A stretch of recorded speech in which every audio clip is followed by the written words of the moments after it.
Good evening, Michael Tracy here. Today, a really interesting study was released by some researchers associated with the Wesleyan Media Project out of Wesleyan University in Connecticut. And it's the first comprehensive academic study of the television advertising that went into the 2016 presidential election. Obviously an anomalous election for any number of reasons, but political scientists study advertising patterns with respect to every election cycle and then try to extrapolate conclusions as to what that means for the future, what it says about media consumption habits, what lessons it might give for the efficacy of various advertising strategies. So that's what they've done here, and the findings are pretty remarkable. First, the authors note that the 2016 election was unprecedented, in part because one candidate almost entirely ignored discussions of policy in the campaign's television advertisements.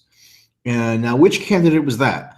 Was it the celebrity apprentice guy who, was shooting from the hip and was constantly involved in kind of petty controversies and was tweeting ridiculous barbs at 6 o'clock in the morning every day? No. The candidate who almost ignored discussions of policy was Hillary Clinton. Isn't that incredible? Hillary Clinton was supposed to be running a very substantive campaign. She was supposed to be policy oriented. She was supposed to be surrounded by all the best wonks and all the best experts. But it turns out that in the end, she ran a less substantive campaign than Trump, at least with respect to television advertisements. And like it or not, television advertisements remain a primary venue through which people receive information about presidential races. Now, it's true that digital ads are increasingly important and have to be factored in here, but for the purposes of this study, television advertisements were examined, and that's where the bulk of campaigns' finances go. Something else to note was that the volume of spending, or the volume of advertising in major media markets in the U.S. for presidential campaigns peaked in 2012, and it went down significantly 4 years later, this past cycle. And that decline was generated by the incredible lack of advertising that the Trump campaign purchased. So one factoid, which is just sort of mind-blowing, is that even though Bernie Sanders ran solely in the primary campaign, so as we all know, Bernie lost the nomination, and he ran solely in the primary, and Trump ran a primary campaign as well. But Bernie Sanders aired more total television advertisements than Trump, despite not running in the general election. And that's pretty remarkable. Maybe that suggests that there was something a little off about the Bernie Sanders television advertising strategy, or maybe Trump was just such a unique candidate that he, obliterated every norm associated with this stuff. But either way, that's a pretty amazing statistic. So there were $845 million total spent on ads in the entire 2016 cycle, and the volume was again at its lowest point since 2000, driven by Trump's relative non-reliance on TV advertising. And if you think back to the summer of last year, every snarky, self-assured pundit was proclaiming that the Trump campaign was a dumpster fire. Remember the dumpster fire meme? Because Trump wasn't spending the conventional amounts on TV advertising. He hadn't hired the expected number of consultants. And it turned out that those pundits were themselves incredibly wrong, and Trump, like it or not, was much more correct than the pundits, at least. And these TV ads are essentially, it's a subsidy program for these hack consultants who make an absolute killing on TV advertisements and aren't penalized if their ads prove ineffective, because you could never conclusively prove the efficacy of any given ad. But one useful barometer of that would be whether or not the candidate wins. But I don't see any of the Hillary consulting firms, taking a huge financial hit as a result of their failure. So in our great meritocratic system, people who fail miserably will only continue to be rewarded, and that's just the way it goes. But where this was just really just startling and incredible, and so contrary to what conventional wisdom had been for so long, is that like I mentioned at the outset here, Hillary ran an advertising strategy that was overwhelmingly non-policy oriented. Fewer than 10% of the ads that Clinton ran attacking Trump, so even the attack ads that she ran, fewer than 10% of those had anything to do with Trump's policies. And 90% focused on Trump as an individual.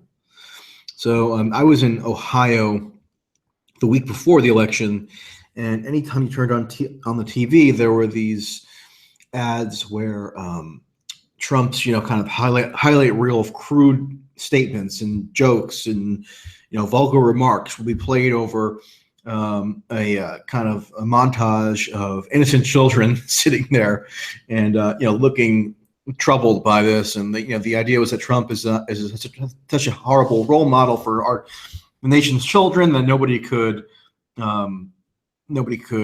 even contemplate voting for him.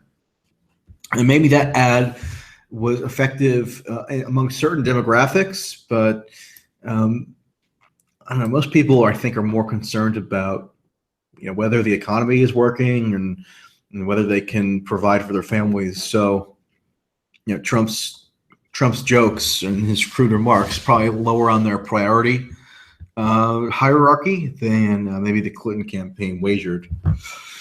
And then here's another interesting finding, that the authors note. They write, quote, "For all the talk of the unusual advertising campaign that Trump ran in 2016, meaning his tweets, the social media emphasis, his message strategy was more traditionally policy focused. Ironically, it was the Clinton campaign that deviated sharply from the conventional playbook when it came to messaging, despite following conventional norms in terms of volume, placement, and targeting of ads." So, Hillary followed convention in terms of the volume of ads purchased, where the resources were directed, and so on and so forth. But she was totally anomalous by historical standards in terms of the emphasis of the content for advertising. It was overwhelmingly about Trump's personal characteristics, whereas Trump was more policy oriented. You never would have guessed that based on the prevailing media narrative at the time. The idea was that Trump was totally focused on just trivialities, but it turns out that he actually had a more tangible policy oriented message than Hillary. So that's just an incredible irony.